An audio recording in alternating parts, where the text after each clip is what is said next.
If there's one thing I can honestly say I've come to understand, it's loneliness.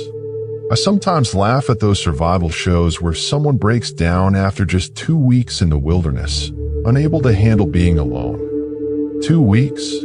Really? I'm not saying this for sympathy.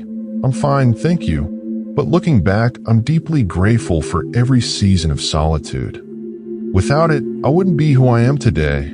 I wouldn't be speaking to you right now. And I probably wouldn't even care about exploring truths like this. We all know loneliness. It's part of being human. And there are really 2 forms of it. There's the kind where you're completely isolated. No one around, no sound of another voice, and yes, that hurts. Then there's the kind that is even harder. Being surrounded by friends, family, maybe even a spouse, and yet feeling unseen, unheard, misunderstood. It's as if we retreat into a shell of ourselves, hidden and unreachable. That place can be painfully empty. But then something unusual happens over time. We get used to it. Loneliness starts to feel like our constant companion. It's there when we wake, it follows us through the day, and it lingers when we go to bed at night. Slowly, it wears us down. We either grow so terrified of it that we distract ourselves with endless, shallow escapes, or we collapse into it, withdrawing completely from the world. And then there comes a breaking point. Many of us, whether believers or not, eventually cry out, "God, this loneliness is crushing me. Please send someone, a friend, a partner, just someone." But here's what took me far too long to realize. The whole time, God was already there, listening, arms open, whispering, asterisk, "What about me? I've been here all along." Asterisk. Think about it. Imagine the one you love most kneeling before you, begging for someone else to comfort them. Not because they don't love you, but because they've forgotten who you truly are to them. That's often what we do with God. I don't share this to make anyone feel guilty. I share it because it's true. If we take life seriously, we must realize that God desires to be our first refuge, our truest companion, the one we turn to above all else. And in that truth lies both the problem and the solution to loneliness. If you look through history, you'll notice something fascinating. Those who lived in alignment with divine presence were never truly lonely. Quite the opposite. They may have been misunderstood, isolated, even rejected by the world, but they always carried within them a presence that no amount of human approval could replace, the one companion who understood them perfectly. And here's where I've landed after reflecting for years. Tell me if I'm wrong, but I believe loneliness always comes down to 3 missing elements. The first is presence, not just people being physically there, but genuine attention, real connection.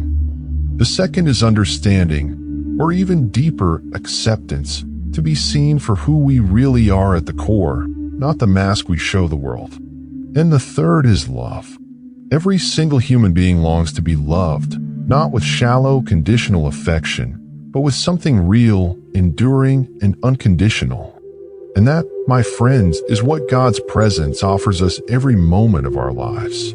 This is also why here on Quantum Aligned, we dive deep into these truths.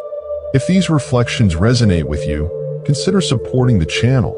Like, share, and subscribe so that more seekers can find their way to this conversation.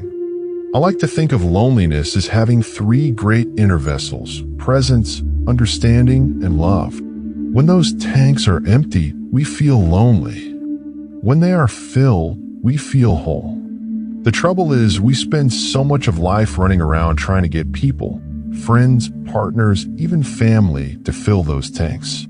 But here's the truth, they can't. At best, they add a little, but those vessels are vast, and people are far too limited to fill them completely. So try this the next time loneliness strikes.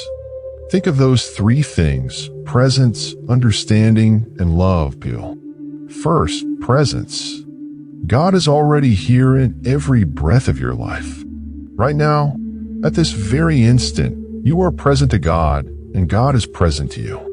Not in some abstract, up in the sky kind of way, but in a way that is intimate and immediate.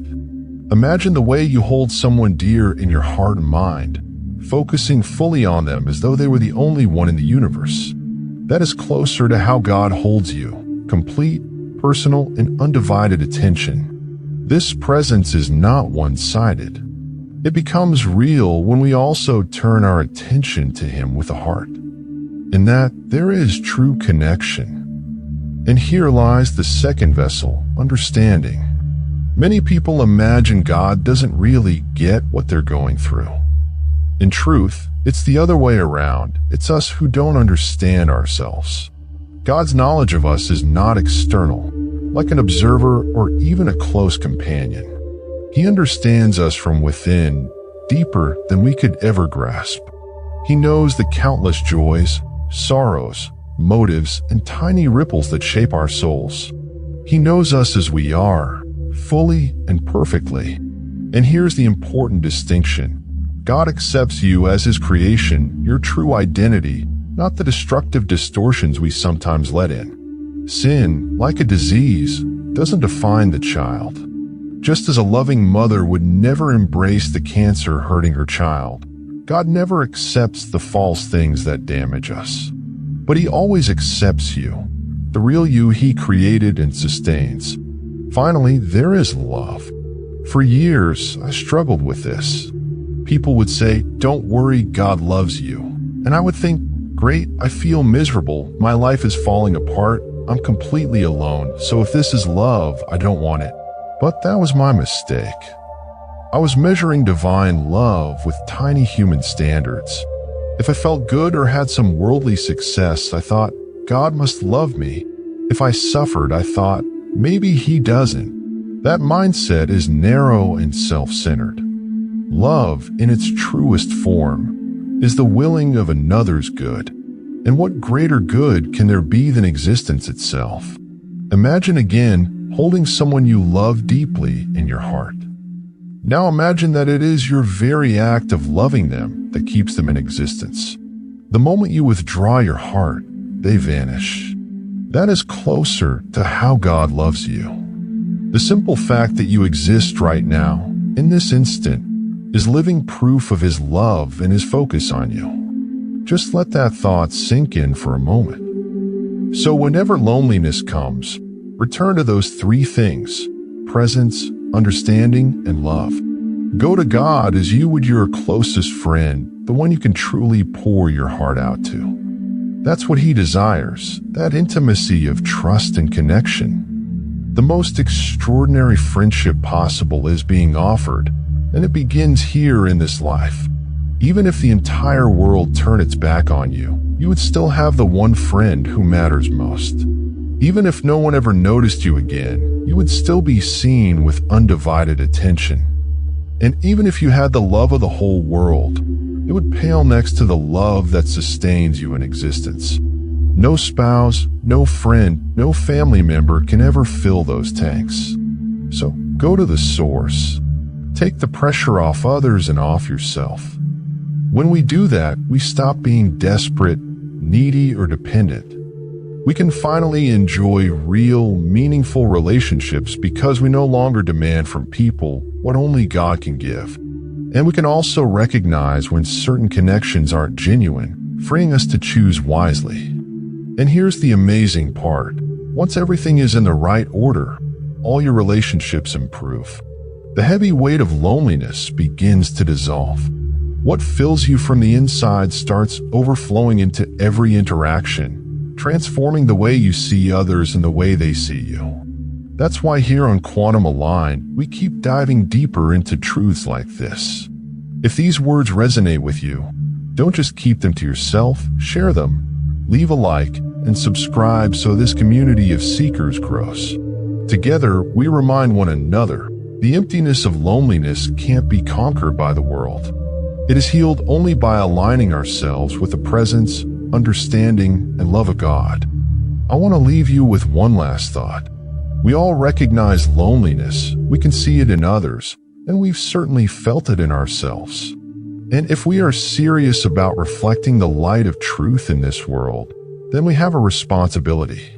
When we notice that loneliness in someone else, we should reach out, be fully present, offer real attention, try to understand as much as we can, and show love in action. Not sentimental words, but genuine care, doing what we can with whatever little strength we have for the good of another. Imagine if we all live this way. There's a line I love. We are not miserable because we are unloved. We are miserable because we do not love. Let that sink in for a while. Looking back, I can say with complete honesty that I am deeply grateful for all the seasons of loneliness. Because without them, I would never have truly discovered God's presence. And without that, I would never have truly discovered myself. Loneliness, then, is not a curse. It's more like a magnet, drawing us back toward our true home. Before we end, 2 quick things. First, if you're seeking a real community, and who isn't? A place where you can ask questions, share your journey, and realize you're not alone, come join our Discord. The community is growing, and there are so many amazing people waiting to connect with you. Second, I want to thank you sincerely for your support. Thank you for watching, for the likes, the shares, the comments, all of it. You are helping this vision grow, and I am so grateful. If you'd like to support what we're building here at Channel Quantum Aligned, you'll find links below. But whether or not you do, know this: you are seen, you are valued, and you are loved. And may God's presence always be with us.